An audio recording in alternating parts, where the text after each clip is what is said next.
Well, yes. So we're back with David this morning. Yay! False enthusiasm. Okay, there we go. In fact, we've got a couple of weeks left, but we're not going to switch over to Christmas for another week or two. But as we sort of round this out, there's 13 Psalms that we have with historical annotations. I think we're on number 11. Yeah, we're on number 11 of those, so we've almost run out of them.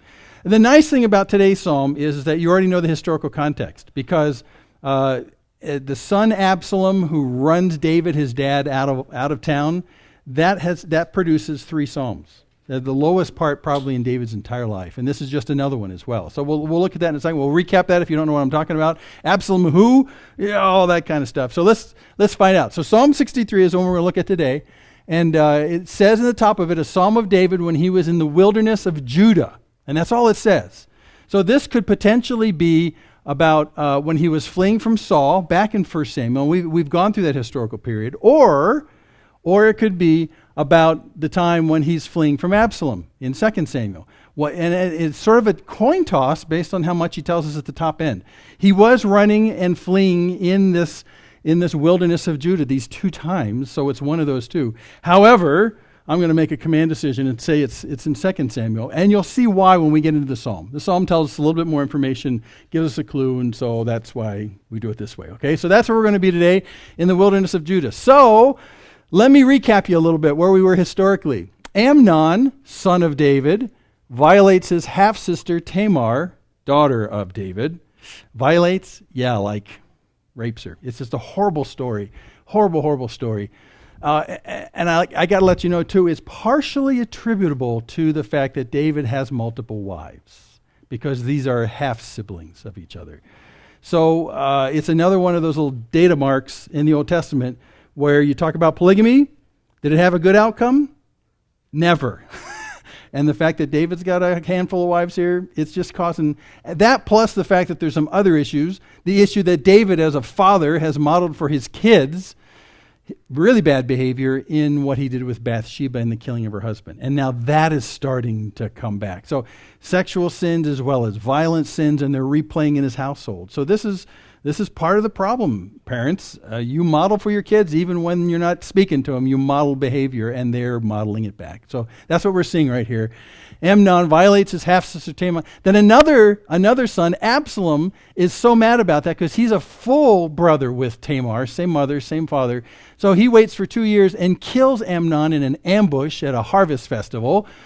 And then Absalom flees town knowing that he's probably going to be killed because of that injustice. But he was so ticked off about his sister Tamar being violated.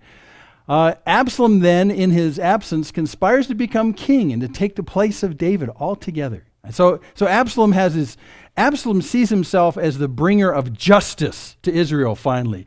David, his father, didn't bring justice when it came to the whole sordid affair with Amnon and Tamar. In fact, David could hardly even pull himself into a position as a father and a dad that he would come and bring justice to that horrible situation. So Absalom sees himself as the bringer of justice. And he convinced the people in the country that you will get no justice with my dad David. He goes to the gates where all these things are decided, and he sways people's opinions, and they start to love Absalom and think he is a man who's godly and who will bring justice. However, he just killed his brother in a nasty, nasty ambush. So Absalom is not a bringer of justice. He's just greedy for power. It's all about Absalom, exactly. So what happens is that David hears that Absalom wants to do this and wants to come into town to Jerusalem and to take over everything. So David just willingly vacates Jerusalem and he flees to the east into the wilderness. He just leaves. And we talked about that last time we were here. And then, even though David leaves town, vacates the throne, Absalom pursues David to kill him, knowing that if David stays alive, if my dad stays alive, Absalom's thinking, and I put myself in the place of king and power, my dad still can sometime in the rest of my life turn around and come back and kick me out. So he pursues David out of town to kill him, to take him down. And then way beyond the Jordan River, in a place called Mahanaim, they have this fight. It's a horrible fight.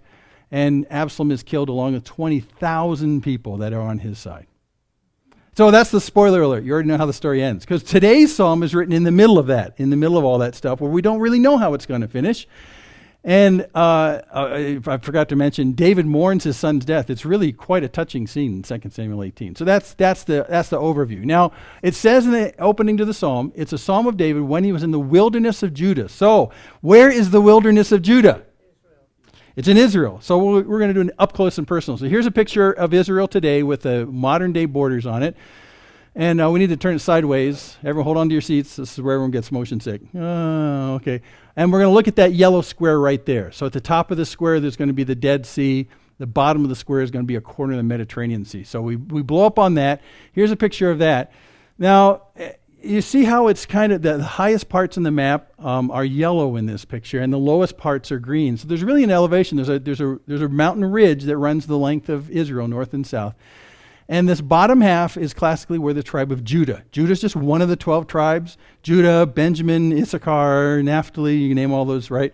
So Judah usually has classically occupied this lower half right alongside the western side of the Dead Sea, all the way to the Mediterranean Sea. In the center there's usually, I didn't show it, Simeon, the tribe of Simeon has its place in the middle of Judah. Kind of interesting. But when you think Judah, think about where Jerusalem is in the middle of the map right here, and everything south of it. So that's Judah. So where's the wilderness of Judah? Well, if you draw a line on the mountain peaks that go across this big ridge, everything toward the Dead Sea from that mountain ridge is wilderness. And I can prove it to you with a satellite shot from space. Okay, watch this. I'm gonna make this go. Here's a satellite spot from space. Now you see where the green line is, which is the mountaintop? You see the difference in color above that versus the one below it? You can go to Israel to this very day. There's a couple of good spots on the highest part of this ridge peak in Israel. And you can look one way toward the Mediterranean, and it's all green and lush. And literally, you turn 180 degrees toward the Dead Sea, and you look that way, and it's all wilderness. It's really quite striking. Because it turns out the weather patterns come from the Mediterranean. The clouds wash up from the lowlands up to the highlands in Judah and that kind of area. And then all the water gets squeezed out of the clouds when it gets to the peak. And then on the other side, as it goes toward the Dead Sea, there's no water left. It's really quite striking. The last time we were there, we saw this, and then they took us to this one spot, and you look, it's wonderful this way, wilderness that way. So the wilderness of Judah has got to be somewhere in this lower half and somewhere in this white stuff right in here. That's the wilderness of Judah. Very easy to figure that kind of stuff out. So here's our map again. To kind of bring you up, David was in Jerusalem before he fled. That's where he's reigning. Okay, so D for David. You there? Okay. And then when his son Absalom declares himself, he wants to be king, he's down in Hebron, which is to the south of there. And so David flees Jerusalem. Remember that? Well, when he hears Absalom is coming up from Hebron, David decides that he's going to flee, and he's going to go off to this place called Mahanaim, which in Hebrew means camps. Whenever you see that's a plural. Mahanaim, that just means a camp. So it's a camp, many camps out in the middle of nowhere. And we pretty much think it's way up here. It's in present-day Jordan. So he's going to take this path and just leave town as Absalom threatens to come in and take over all of Israel. He's going to come to Jerusalem and do a coup. So David leaves on that path as Absalom's coming up behind him. Absalom gets to Jerusalem, hears that David has left town, and now he's going to pursue David even further, all the way out to Mahanaim. And it's while David is here in the wilderness, right here, this leeward side, the wilderness of Judah, that's when he writes Psalm 63. Okay?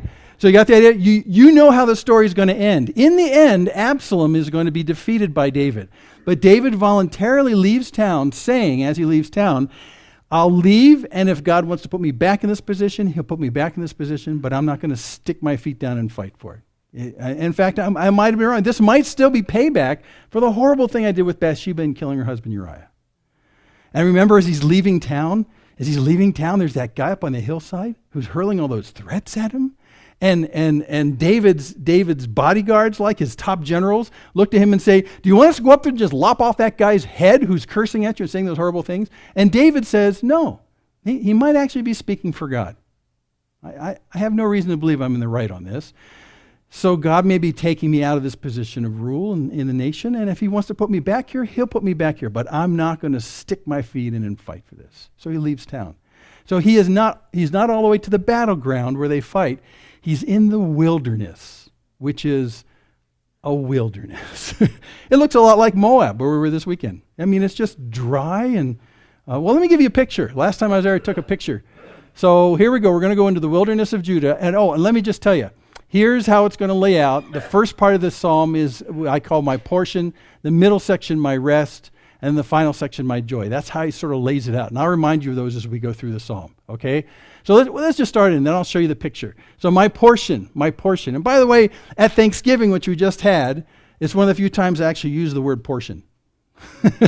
Right? Because it's a feast thing. And so if you have the Norman Rockwell kind of idea of, someone's cutting the turkey, and laying the turkey on and all that kind of stuff. And usually someone's filling your plate for you. It's one of the few times. That's your portion. When you say, oh, that's good enough. That's enough for me. That's enough. When you say that's enough based on what you see, that's your portion. So the whole idea of a portion is what you've been given that's sufficient for you. And David's going to tell us that his God is sufficient and is his portion, and that's all I need. I need no more. Okay? Except at Thanksgiving, you go way past your portion. So that's the problem. But a portion is something that's necessary for you, and that's really all you need, and you don't need much past that. So he starts off in verse 1, O God, you are my God, and I shall seek you earnestly. Or if you have King James or some other versions, it says early. Hard to read that. And those are both good translations because it means that what you do is it's your first thought. It's the highest priority in your life. Not just the first thing you get up when you wake up in the morning, but everything in your life. It's the highest priority. He says, O God, you're my God. I shall seek you early, earnestly. You're my God. Now, it sounds like a kind of a trite start, but there's gigantic theology here because what he's saying is, remember, the nation of Israel has been promised by God. God said, if you'll be my people, I will be your God. Now, the incumbent on the people is that they look to God to provide and to lead and to protect and do all the things that God wants to do as their king, as a real king. You have to look to him for that. But if you start looking to other places to find life and to find sustenance and to find someone who will lead and protect you, like, for instance, the false gods of the Canaanites, Baal and all those guys, if you start looking in other places, God says, well, you just sort of broke the contract. If you want to go look somewhere else for life, I'm not going to stop you. I'm going to let you go. So when David says, oh God, you're my God, see that possessive my? He's actually saying, he's reaffirming to God, I am your people, you are my God. It's actually a mutual possessive thing is what I talk about. It's the same thing as in a wedding ceremony. There's a mutual possession that goes on. I'm yours, you're mine, and vice versa. We possess each other in that sense. Same relationship with God. Same relationship with God. The people of God say, you're my God, and God says, you're my people. So it's this mutual possession. So David starts off while he's in this wilderness in Judah where it's just nothing at all. And he says to God, you're my all, you're everything. Life comes from you and I'm yours. So you got to remind yourself, life doesn't come from the desert that you're in. Life comes from the God who's promised himself to you. And that's what's going to transform the whole psalm. You're my God, and so as a result, I shall earnestly or early or as a first priority seek you. Now, when you're in a desert, the first thing you seek is usually water. And that's very natural because after a while you're really thirsty, and as you look around in the desert, there is no water. So, and your body is programmed by God to be really insistent about the need for water. Your body is mostly water. If you have no water, you shrivel up into something that looks like a prune. And some of us are looking more like that than others. But you just shrivel up into nothing. You need the water. You need to have the water. Every process in your body is dependent on having the water. So your body yearns. It yearns for water when you're in a dry place. And all you can think about is my top priority has to be, where's my next water coming from? That's a big deal. While he's in this wilderness, David is saying, I'm going to flip that. My top priority isn't finding water. My top priority is clinging to God. Now, I'll stop, and I'll do this several times. In the calamities and crises that we find ourselves in, these crises never have water. They seem to suck us dry. They're like wildernesses in that particular sense. And our first intent, like our bodies when we're in desert, is to say, well, we need to fix the situation and find water. And what God is trying to say to us is, no, what you need to do is come and cling to me. even though the midst of the circumstance looks like a desert. And that's how David starts out his psalm. And that's why this is his portion. He's saying what I need and what's sufficient for me is God and not necessarily water. Okay? He goes on, my soul thirsts for you, my flesh yearns for you in a dry and weary land where there is no water. And so now he's made the connection. I'm in this wilderness, there is no water here, and although my body is saying water's your first priority, he's saying that my soul in reality thirsts for you, God. You're the one I thirst for. And this wilderness is just reminding me that even in the larger context of life, this place is a wilderness in that it doesn't provide the essential thing I need for life. And that's what the wilderness is reminding him. The essential thing I need for life isn't stuff that's in this world that satisfies the dryness. What the essential thing is God himself. That's my portion. He's the one I need. And when my plate is full of him, that's enough. That's enough. And David is saying this wilderness is reminding of that. Because as he looks around to the left and the right, ahead of him and behind him, it's just dry. It's just dry. And he's saying maybe all of life, in a sense, is like that. I turn my face to the Lord. He's the one I need. Now, if you look, it says right here, in a dry and a weary land. I love that because that's a pretty good translation. Dry means just no water. There's just no water. And the weary thing, that's a pretty good translation too. Many times that's translated as dry also. But you remember those cartoons or movies where a guy's out in the middle of the desert, and he's crawling toward the oasis that's off in the distance that ends up being, a false vision. But remember, he's on all fours. And all they have to do is Well, that state where he's on all fours, crawling with the last of his effort, that's the weary. So what he's saying is that not only is this place dry, it has no water, but it's beaten me down to where I'm crawling on all fours. Now, sometimes life does that to us, right? It beats us down until we're crawling on all fours, and we realize that the solution to our situation is probably not going to be found here, but it will be found in him. And that's what he's saying. I live in a larger sense, not just this wilderness of Judah, but life itself seems to be a dry and a wearying land. And the things that I want that make for life are not here. All they do is weary me. And there's a fundamental thirst I have that's even deep down in my soul. There's this fundamental thirst that I try and drink many things of this world, and they just don't seem to satisfy. I think I'm thirsty for something bigger than that. And that's when you get to the point where you have to quote the famous 20th century lyricist and poet who said, I can't get no satisfaction. Mick Jagger. And when you read through the song, that's what he says over and over. I tried this, and I tried this, and I tried this, and I tried this, and I just can't get no satisfaction. And that's what the writer of the Psalm, David, is saying. This, in the larger sense, is a dry and wearying land. The thing that I fundamentally need to slake my thirst is not anything here. It's God. Now, I find this fascinating because David has just been pushed out of office. I mean, he's vacated the throne for his son. It's the same thing as if one of your children came home to you and said, I'm back, and by the way, you need to leave, and I'm going to take everything you own. And then you magnify that by 1,000,000 times because not only do you just own a house and a car, but you actually run a country. And he comes back and says, I'm going to take that. And David voluntarily leaves. I mean, he's left everything behind. And now he's in this dry and wearying land. And he uses the image of this dry and wearying land as a reminder about the fact that maybe all of life is dry and wearying and everything comes from God. So he uses the circumstance to think bigger thoughts than, oh God, I'm really thirsty. He thinks about the fact that God is the one who slakes my thirst. So here's the picture. I took this a couple years ago. This is exactly in the wilderness of Judah. I mean, it is like smack dab in the middle of it. And that's because I took this picture sitting on the top of a camel. Yeah, there he is. That's actually while I'm taking the picture. Yeah.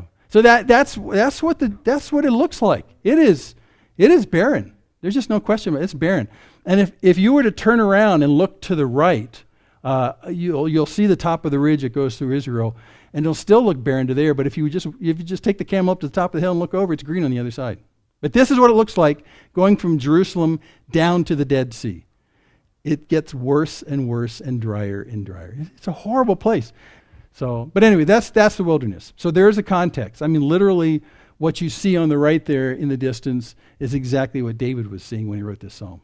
It's that place right there. I mean, I'm smack dab in the middle of where he was. There's just no question. And how do I know that? Because there's really only one road that goes from Jerusalem down to Jericho. And he clearly took that road. And we are right off the road. In fact, the road, I don't know if you can see it, the road actually goes right across here. So we're in the same spot. He is. And by the way, since we have camels on the screen, a camel tip. If you ever find yourself on a camel, lean back when you get on a camel or off a camel. Well, yeah, because when they're sitting on the ground, and if this is their head and this is their body, when they're sitting on the ground, the first thing to come up is their back end, which throws you forward, and then their front end comes up. So you have to lean back so that they don't throw you forward. And then when they sit down, the first thing down is the front. It still throws you forward and then back like that. So that's the sitting position before the camel gets up or goes down. Just, write that someplace just so you remember. When you get on a camel, always lean back. That's a very important skill. Okay. Let's move on. There's another good picture. That's the wilderness of Judah. So my soul thirsts for you. My soul thirsts for you. My flesh yearns for you in a dry and weary land where there is no water. So his circumstances reminding him of the reality from a spiritual perspective between him and God. He goes on, verse 2. Thus I've seen you in the sanctuary to see your power and your glory. And because your loving kindness is better than life, my lips will praise you. Well, the verse 2. I've seen you in the sanctuary to see your power and your glory. He's not saying that about this place here. He's talking about back in Jerusalem where he's got the tabernacle and where, the Ark of God is and all that kind of stuff. David is saying to himself that even though I'm sitting in a place that looks really barren, it doesn't mean that you're not here, God. Because I've seen who you are. I've seen your presence. You're big and you're bigger and you're everywhere. So when I see this wilderness, it's not as though, God, you have forgotten about this place and you're not anywhere here. I've seen you. I've seen not only your power and your glory, that's the broadcast of who you are. I've seen you in the sanctuary. I know who you are, but I'm remembering that because my circumstances don't allow me to see that anymore. And that's a real key thing you need to do in the middle of crisis. In the middle of a crisis, what you easily see is the crisis and the threat from the crisis. That's very easy to see. What's hard to see is whether or not God is still anywhere. And David's saying, no, I remember seeing you. You're there. You haven't gone away. You haven't disappeared. This is what I recalled on my mind. I know who you are in the midst of this wilderness. I've seen you. You exist. But again, we've talked about this before. The tempter, Satan himself, would love to have you believe in the middle of your worst crises that God is gone. Or maybe even that God doesn't exist.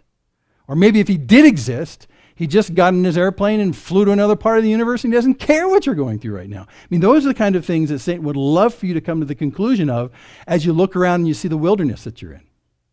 You say, there's nothing here. And by the way, God must not exist because of the wilderness.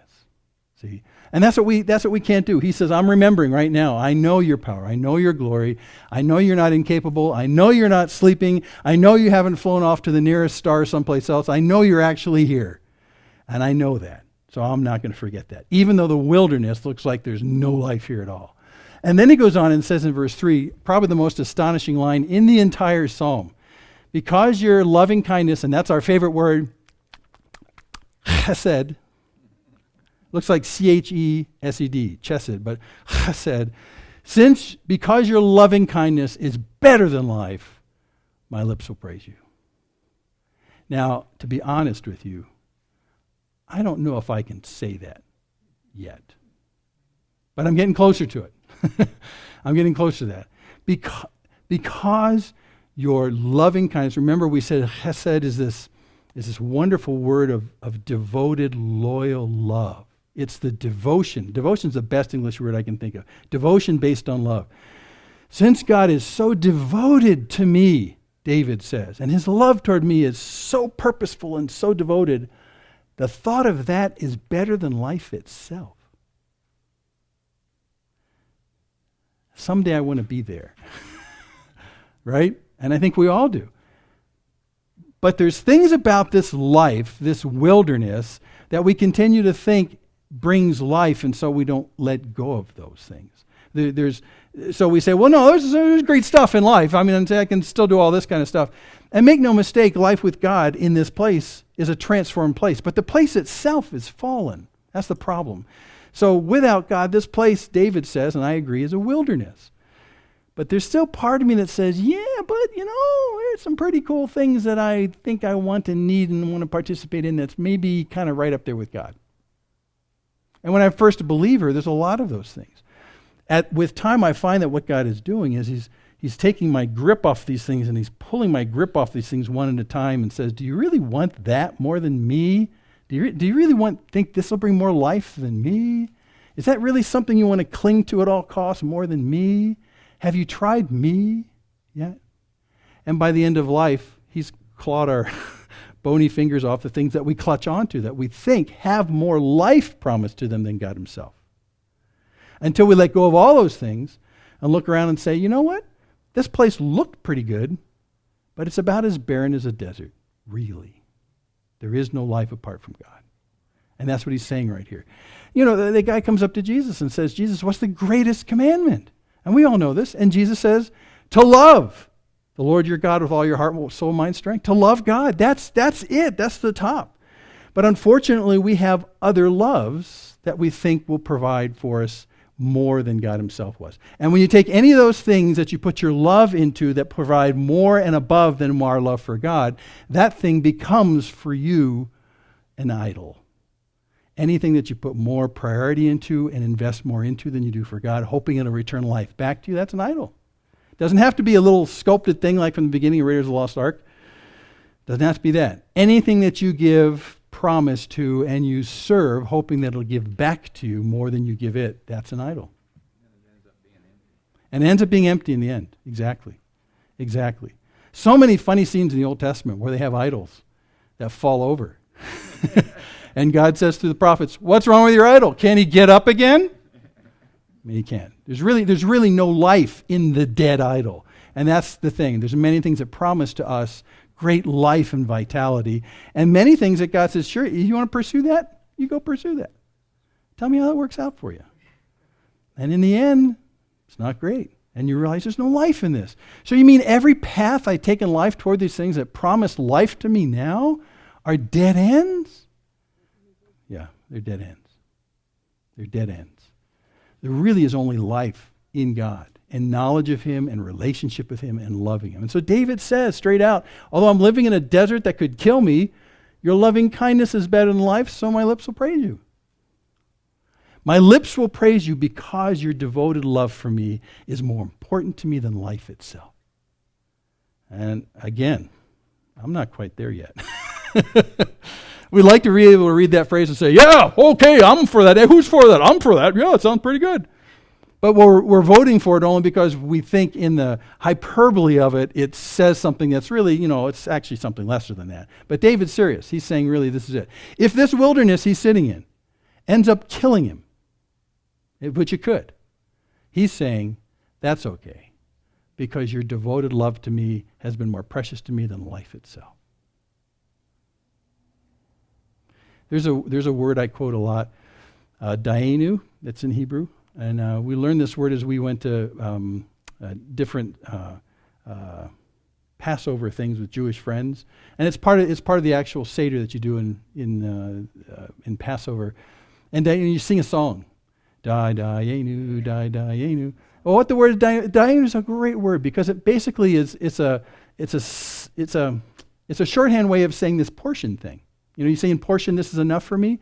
Daenu is that's enough for me. I mean, in the sense that I have been so full, I've been given so much before this, that if you stopped giving to me tomorrow, everything you've given to me up to this point, that would be enough, really. And that's how the song goes when you do this Passover Seder. It's like, God, you got us out of Egypt. and you released us from Pharaoh. And you know what? If you'd stopped right there, that would have been enough, really. That's just great what you've done for us. And yet, you led us across to the Dead Sea, and as the Red Sea, and then as our people were coming up, Pharaoh and his armies were coming up behind us, and then you saved us, and you parted the Red Sea, and we got to the other side of the Red Sea, and the Red Sea came down and killed all the Egyptians who were pursuing us to kill us. You know what, God? If you had stopped right there and did nothing else after that, Dayenu, that would have been enough. You've been so good to us. I don't have any hopes that you'll do past this. I know your loving kindness and your devotion to me, but you know what? You've been so full in your love to me that if you stopped tomorrow, I would be full. That would be my portion. And the song Dayenu keeps going like that. And that's what he's saying right here. I can continue to have life, but you know what? If this is the end of life, my lips will praise you because I've come to understand and relish your devoted love to me. And that's changed everything. Everything.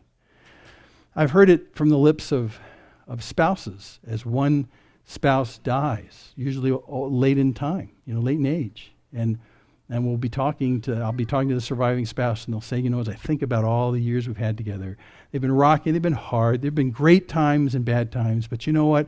I'm so thankful because I was privileged to share my spouse's love during that time. And you know what? If that's all I get, that's enough for me. Dayenu. It's actually it's how Thanksgiving looks forward. Thanksgiving thanks God for what he's given in the past, but doesn't presume upon the future, and says to God, God, if that's the end of all that stuff, that's enough. I can be satisfied in that.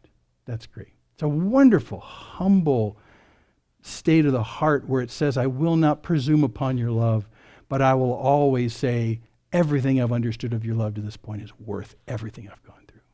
And that's what David's saying right here in a very short sentence. In a very short sentence. My lips will praise you. He goes on his portion talk at the beginning here. So I will bless you as long as I live. I will lift up my hands to your name. I will bless you as long as I live. In fact, the live is the same live as he had before. Your loving kindness is better than life. So what I'll do for the rest of my life is do this. I'll lift up my hands in your name. So what does that posture really mean? Let me test. Is he going like this when he lifts up his hands to his name? Is he going like this? Is that how he lifts up his hands? No. Because what does that say? Yeah. You're at fault for everything I'm going through. That's not it at all. It's not accusatory. I lift up my hands to your name, okay? And actually the word hands here is really the same word that's used for like a bowl. So you're making a bowl with your hands. It's one of the incredible things our hands can do is actually hold water. That's pretty darn cool when you think about it, because it's one of these things with fingers, and you can actually hold. So what he's doing is he's saying, I lift up hands waiting to be filled. He's doing this. So where does the source of what's going to fill his hands come from? And so that's what the posture means. I lift up my hands to you. I'm going to be filled by you. And by the way, it's a good double meaning here, because he's in the middle of a desert and his body's saying, I need water, I need water. And what's he doing?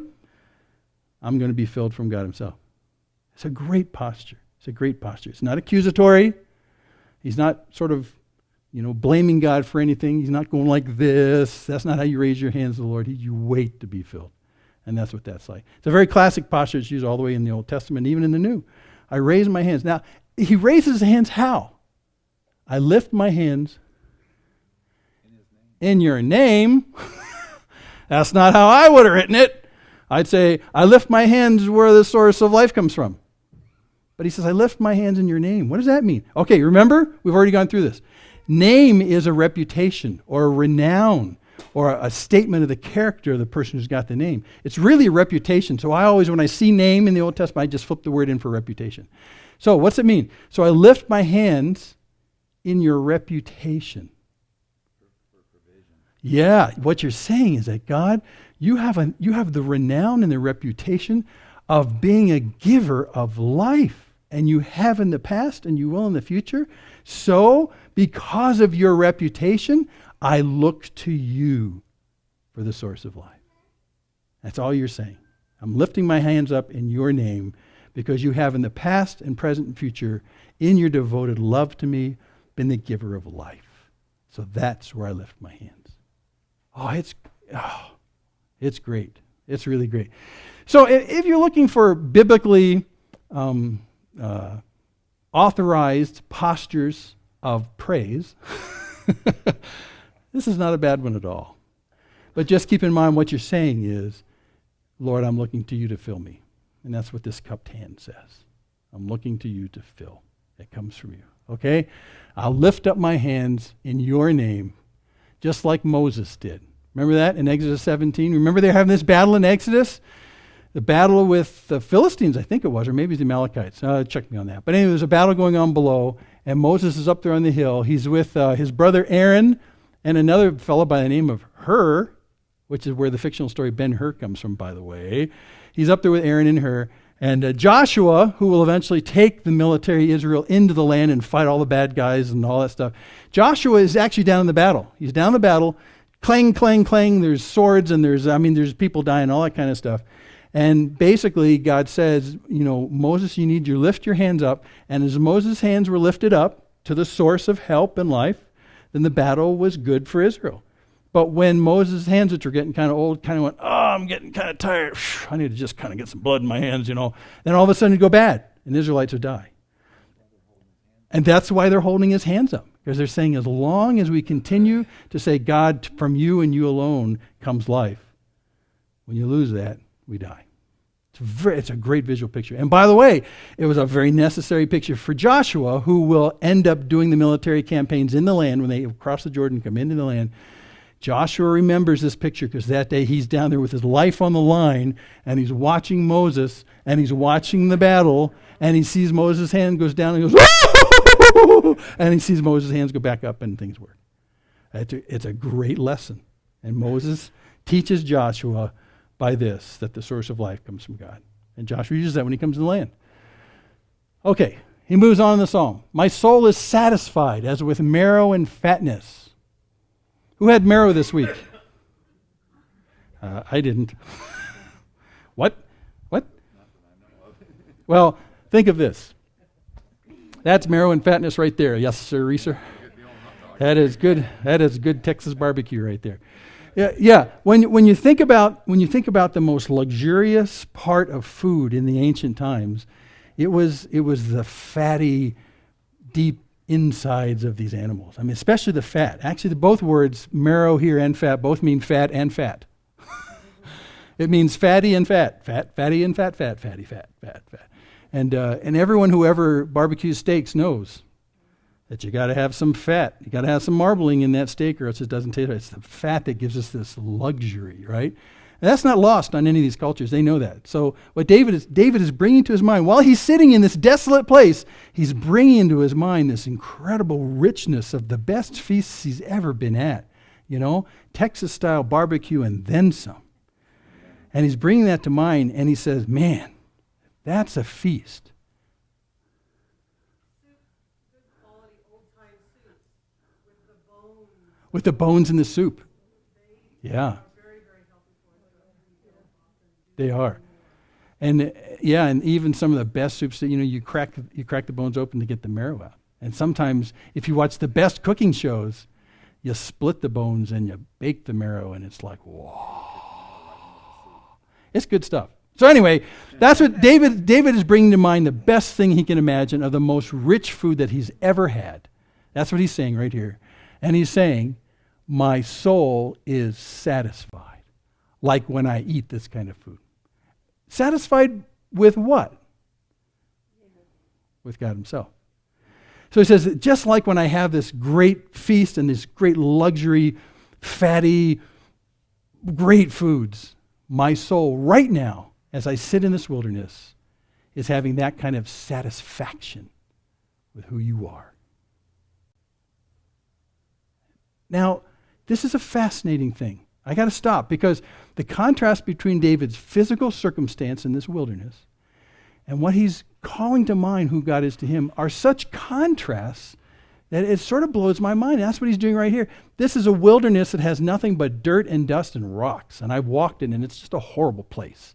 There's nothing there. I don't know how people could even think of living there. And they couldn't, because the nomadic peoples during the times would bring goats there and stuff. But you look at that place, and David's saying, but you know what? My soul, the appetite of my soul, my portion that I need, it's like when I have these feasts, and God, you satisfy like the richest feast I have ever had. Ever. And life is not this wilderness. Life is rich in you. That's what he's saying. When it's in the Lord. But it's not just, it's not a, how do you say this? It's not an arbitrary kind of lofty poetic thought. He's really saying, like a T-bone steak that's really well grilled, that's got lots of marbling in it, that's how satisfied I am in you. Now here's where the contrast in our lives, in David's life and his relationship with God, is really very much different. Because if someone were to walk up to you on the street and say, what fundamentally satisfies you?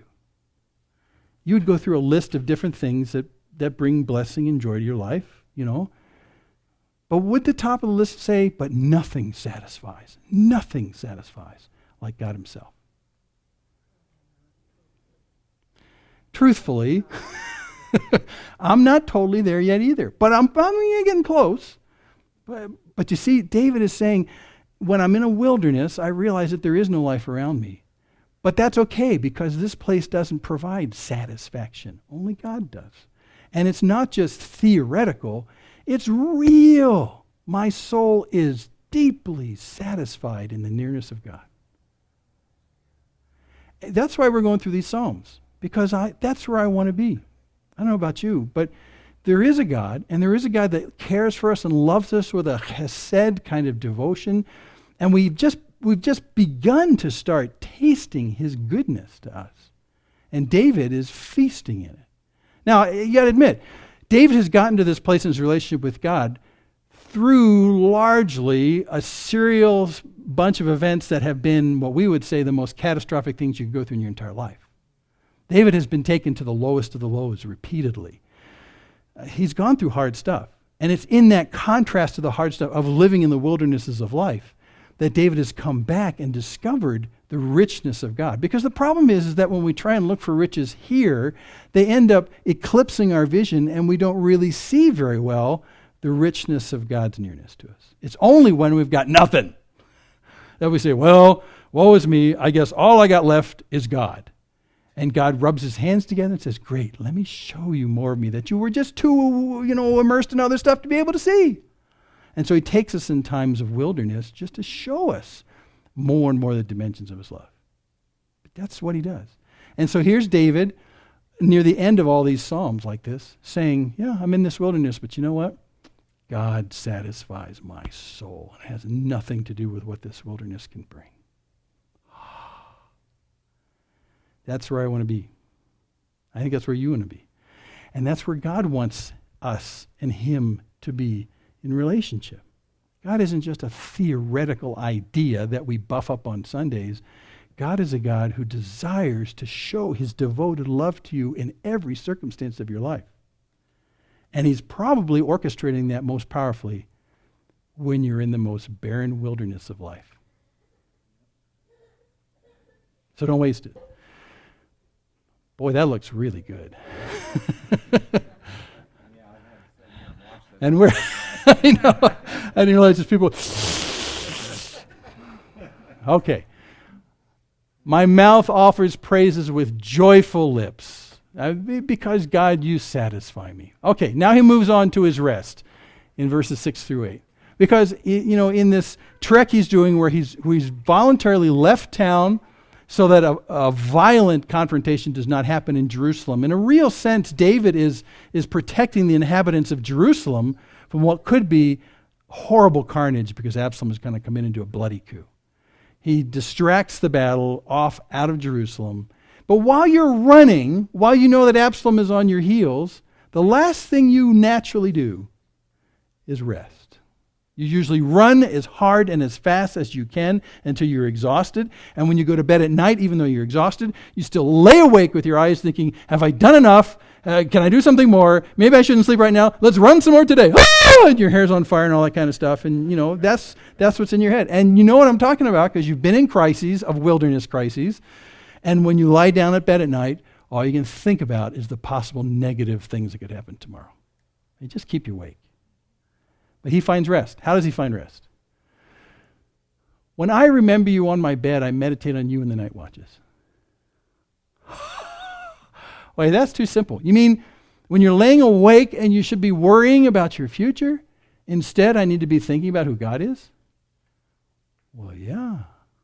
Here's God who loves you with this devotion that's aimed toward you that can't be stopped. Remember last time we talked about it? It's like the momentum of an entire train. There's no way you can jump out in front of a train and try and stop it. It'll run you over. And that's the momentum of God's love for you. That's this word chesed, his devotion to you. Here's this incredible devotion with this gigantic momentum that's fueled by the resources of heaven. So why don't you go to sleep now? And that's all he's saying. I'm going to meditate on God. I'll meditate on you in the night watch. The night watches are the deliberate times when the guys would stand at the walls of the city and they'd say, I'll take 4 o'clock till 6 o'clock in the morning and I'll do the night watch. But he's really talking about being up because he can't go to sleep. So when I'm there, I'll do that instead of counting sheep. Because counting sheep is meant to put you to sleep by boring you to death. Right? Instead, he's saying, I go to sleep by remembering that there's one who never sleeps, who never slumbers, and whose love for me is like the momentum of a freight train. So no matter what I worry about or think about while I'm laying in my bed here, it's not going to make any difference anyway. He loves me. Good night. So don't count sheep. Think about who God is.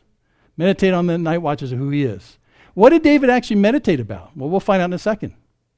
He says, this is part of what he meditates. You have been my help historically. He goes back and thinks about that.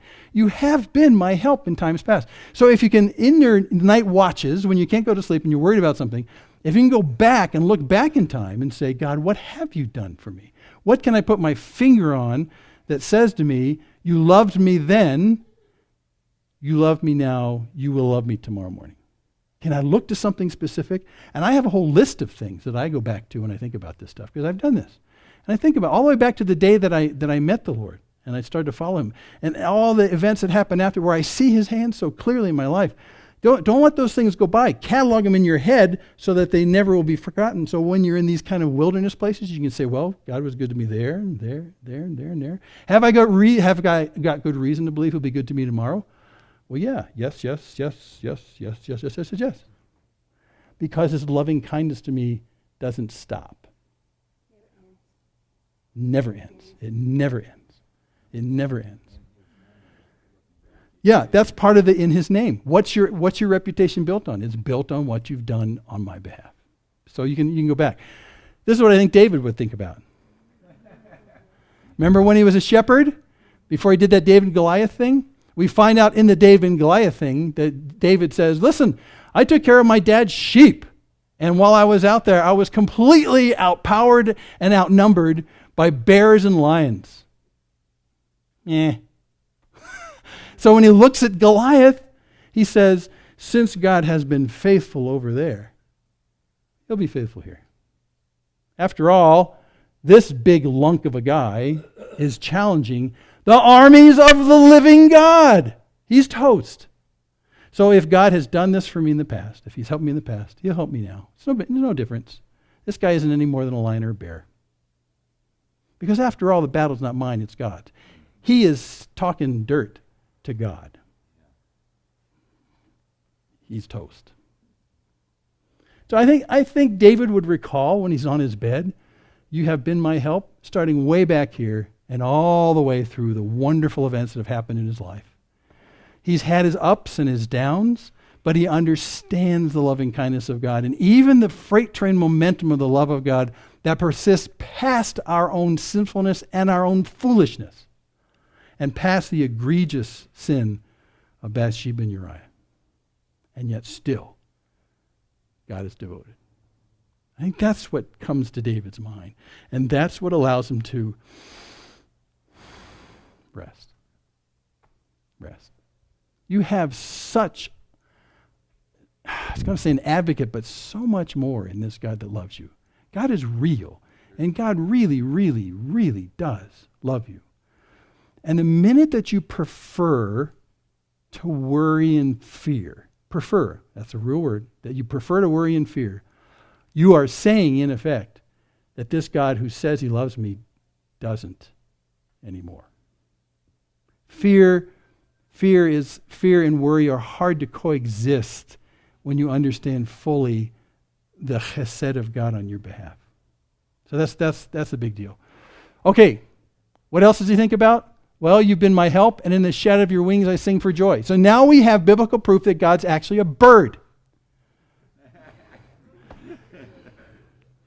I've had this discussion several times with people who think that God is like man, has a physical body, and quote places in the Old Testament. And I say, well, here's another place that says he's a bird. Is that right? Well, of course not. That's kind of, poetic. It is poetic. But, the anthropomorphism of him being a man's body is also, Anyway, so here's, in the shadow of your wings I sing for joy. This is a great thing, because when you think about the wings, actually this word is the same word that's used for the shadow that's cast from a precipice of a cliff. It's this big long shadow from this line thing. When you're under the shadow of his wings, when you're in a wilderness, that's also a great thing. A shadow. Oh, can we find a tree today so we don't have to be sitting in the sun all day? Well, I'm sorry, this is a wilderness. There are no trees. Can we find a cave to sit in where there's some shadow? Well, there's not many caves out here either. Can we find anything to shadow us with? Can we find anything that will bring relief? No.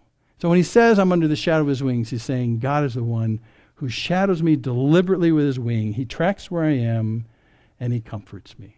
That's wilderness talk right there. He comforts me like that. Now, the Exodus. The Exodus. God gets Israel out of Egypt in the Exodus, and God manifests himself to them in the wilderness, and in all that passage, by a fire by night and a what by day? Why? Shadow. Thanks, God. Great shade today, by the way. And one of the most scary parts at night in the wilderness is you can't see anything. So he's the nightlight for everybody. He's the visible presence and comfort of Israel in a practical sense. Shade during the day in a wilderness place, light at night. And Moses tells the nation, God says to Moses, you know what? What you need to do every morning is get up from your tent while we're outside of Egypt, and you open the front of your tent, look to the center of the camp, and guess who was camped in the center of the camp? God was. That's where his tabernacle was. Everyone's tents faced the center where God was. And you look to the center there, and if God, the Shekinah glory, this cloud / light thing, if you see it getting up from his tent and starting to move, pack your tents because we're moving today. And they would follow him. So he was literally someone they could follow. I mean, it's greatly practical. And that's what David's saying right here. You've been my help. And in the shadow of your wings, I shout for joy. Relief from the burning of the sun and the day. You're that relief. And he could have said, you're the shadow of the great tree of the universe. But that would have lost some of it because, the shadow of a tree doesn't move with you. But the shadow of the wing can move everywhere you go.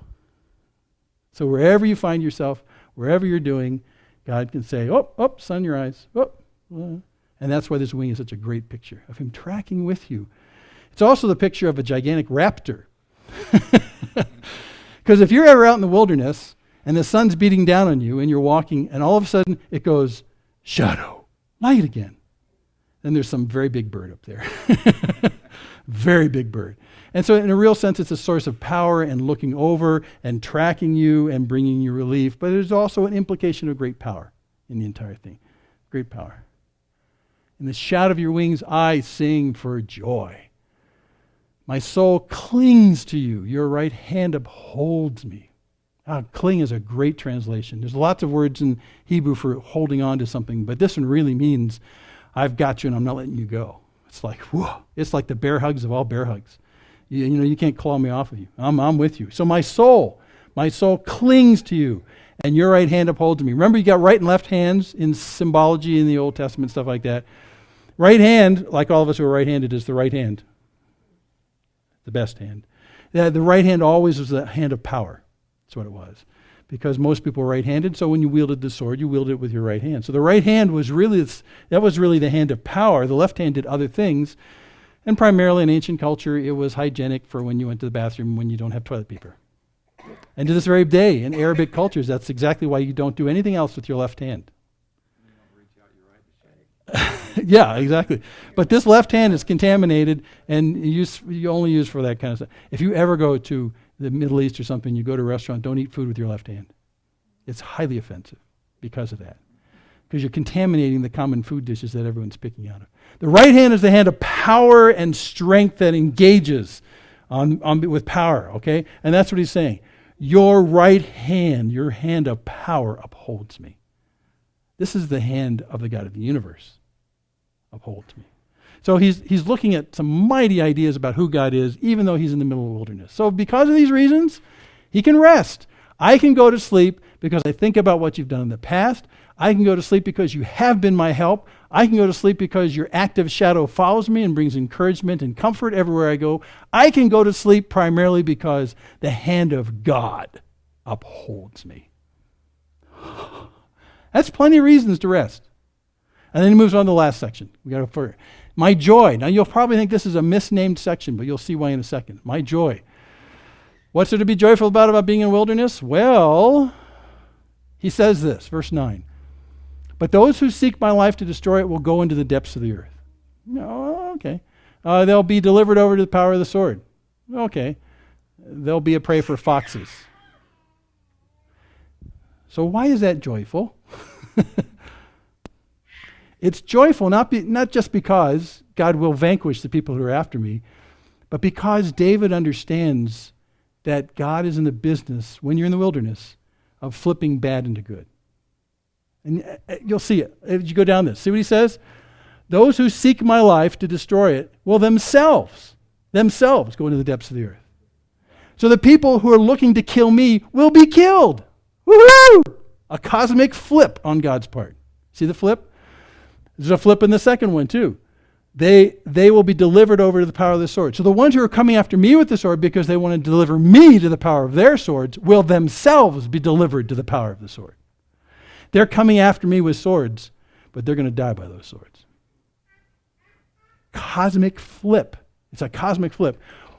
They'll be a prey for foxes. Actually, this foxes, think the word jackals. That's a better translation. They'll be a prey for jackals. That is, you'll be so wounded and left out here in the wilderness that you're just going to be food for jackals that go out hunting at night.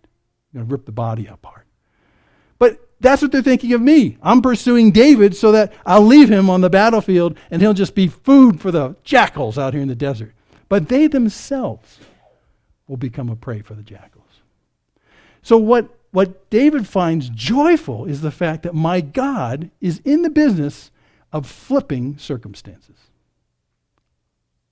And that's actually a great cause for joy, regardless of what it looks at the time. Remember this verse from Romans 8? Romans 8:28.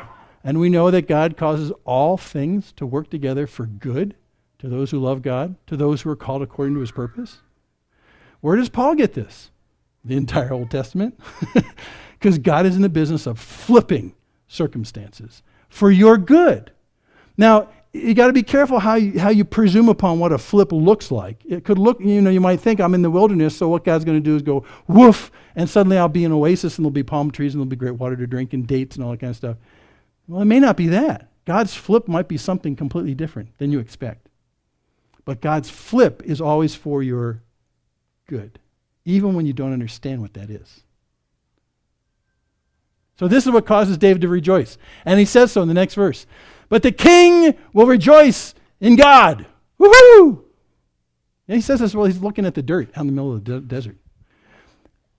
This is primarily why we think that this psalm goes with this episode in David's life rather than when the king is chasing David back in 1 Samuel, Saul. Because here he's saying the king rejoices. And he's the king, not Saul. So that's why we place it in this section.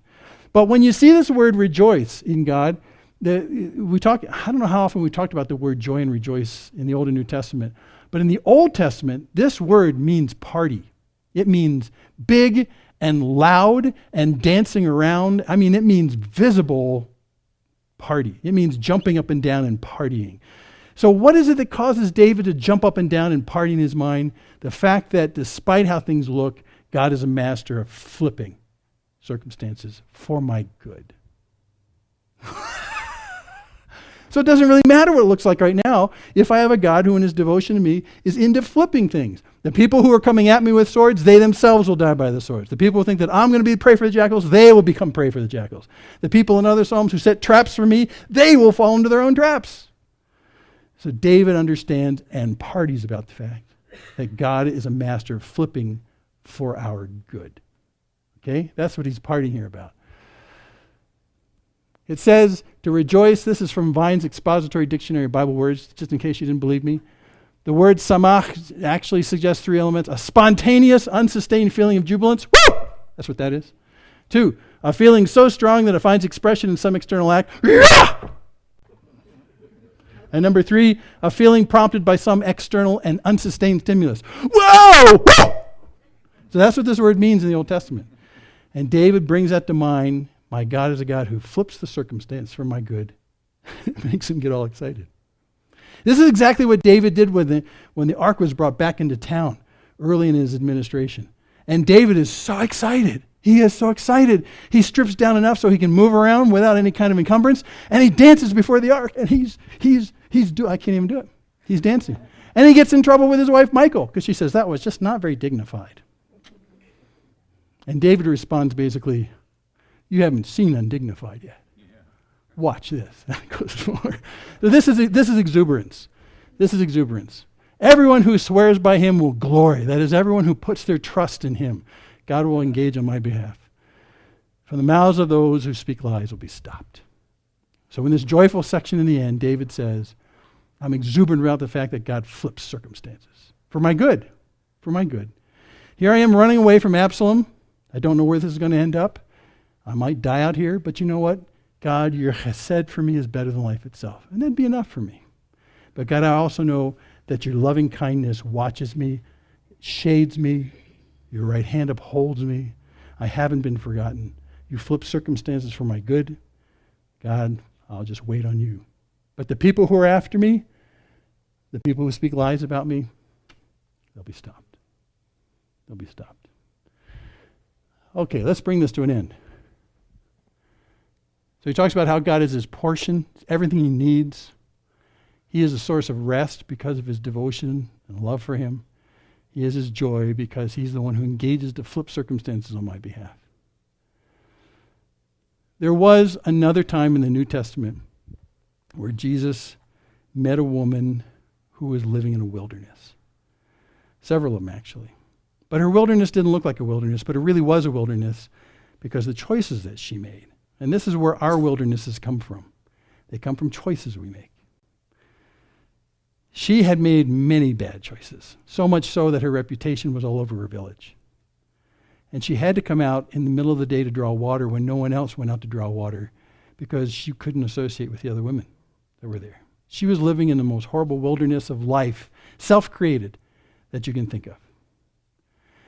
And when Jesus found her and talked to her, he said to her in John 4, everyone who drinks of this water, this is the water he can give, will thirst, or this water in the well will thirst again.